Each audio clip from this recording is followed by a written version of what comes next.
Coronavirus et évolution spirituelle. Ce programme a été enregistré à l'origine par Ricardo Melo de l'Institut Namasté le 5 mars 2020.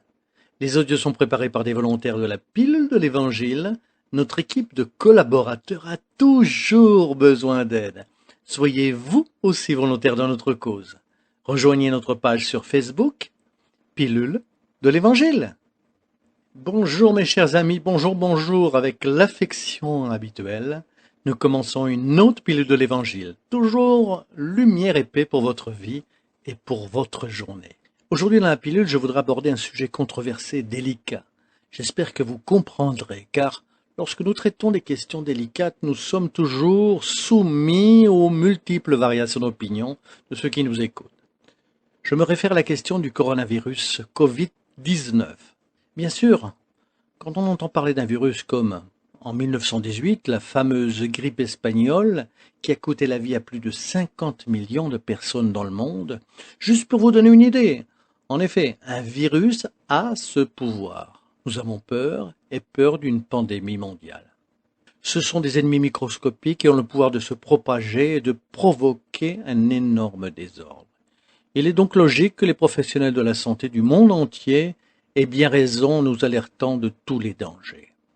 N'ayez aucun doute que chacun de nous doit prendre les précautions adéquates. Cependant, pardonnez-moi, il y a parfois des excès, comme dans tous les domaines.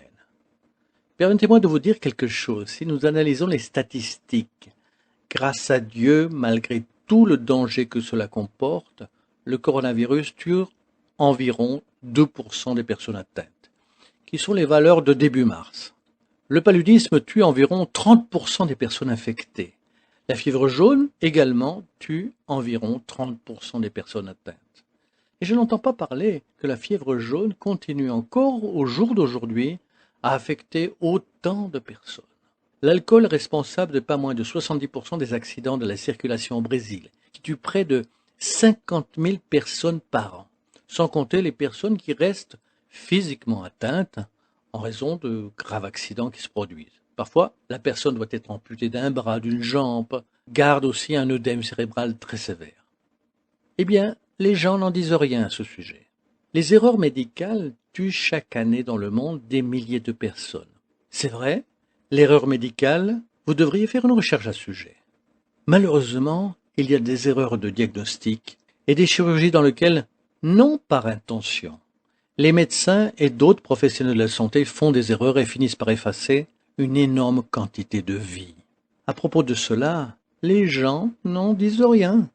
Cancer du poumon et autres cancers, souvent causés par de mauvaises habitudes de vie, comme le tabagisme ou la vie sédentaire, qui enlèvent également des millions et des millions de vies dans le monde, ou qui peuvent provoquer des crises cardiaques qui pourraient être évitées. Nous n'en parlons pas beaucoup. En tout cas, faisons très attention à ne pas trop nous concentrer sur certains problèmes et oublier d'avoir la vision de l'ensemble. Parfois, nous courons le risque de voir l'arbre et de ne pas voir la forêt, voir une étoile et oublier la constellation. Ainsi, la pilule de l'Évangile d'aujourd'hui nous apprend à avoir aussi un peu de bon sens. Bien sûr, nous serons prudents avec le coronavirus. Allons-y, la maladie débute, c'est ce que nous devons faire. Mais à mon avis, nous devons aussi faire attention avec le comportement humain en général. C'est très important. On oublie souvent que notre comportement peut être beaucoup plus létal qu'on ne le pense. Beaucoup de familles peuvent être détruites par notre égoïsme et nous n'en sommes même pas inquiets. Combien de problèmes financiers graves sont causés par la corruption? 30% de la richesse du Brésil est détournée par la corruption. Et les gens n'en parlent pas, ou peu. La corruption génère la mort, la tristesse, la misère, et le problème est moral. La corruption tue beaucoup plus que le coronavirus. Juste pour être plus clair, je n'ai rien contre les précautions contre ce virus. Au contraire, je suis pour. Ce que je dis, c'est qu'il y a aussi d'autres thèmes que nous, parfois, nous ne donnons pas l'attention nécessaire qu'il fallait. Et comment? En changeant notre comportement. Ainsi, la pilule de l'Évangile d'aujourd'hui rappelle la spiritualité supérieure qui montre que nous récoltons le fruit que nous plantons. Surveillez vos habitudes. le pire virus qui puisse exister est la calomnie, qui détruit des vies et détruit nos vibrations en nous faisant attirer des énergies négatives et par conséquence en nous connectant avec eux. Nous avons le virus de la vanité qui nous donne envie d'être meilleurs que les autres. Cela nous fait voir comme si nous étions vraiment différents de ce que nous sommes, en nous rendant souvent aveugles. Le virus de l'égoïsme, comme le dit avec brio Allan Kardec, en nous montrant le trépied qui finit par détruire l'humanité. C'est ce qui me fait penser que je suis meilleur que vous. C'est ce qui me donne le droit d'être autoritaire. C'est ce qui me donne le droit de juger les autres et qui me donne le droit de penser que ma raison est plus grande que la vôtre. Et alors, n'allons-nous pas en parler? Puissions-nous avoir la lumière et le bon sens pour prendre physiquement soin de l'humanité, immunologiquement parlant? C'est même drôle car la semaine prochaine, nous commençons l'étude avec l'immunité financière. Et nous voilà tous sur ce discours sur les virus. Nous avions créé cette semaine grâce à Dieu avant que toute cette situation ne se présente. Mais la logique est plus ou moins celle-ci. Il faut avoir la vision de l'ensemble, globalement. Soyez assurés que lorsque vous prenez soin de votre esprit, vous prenez également soin de votre âme et de l'humanité. Vous pouvez être sûr que quand vous vous spiritualisez et devenez des meilleurs êtres humains, plus généreux, plus décents même, pour faire face à vos propres douleurs avec dignité, vous aidez aussi l'humanité.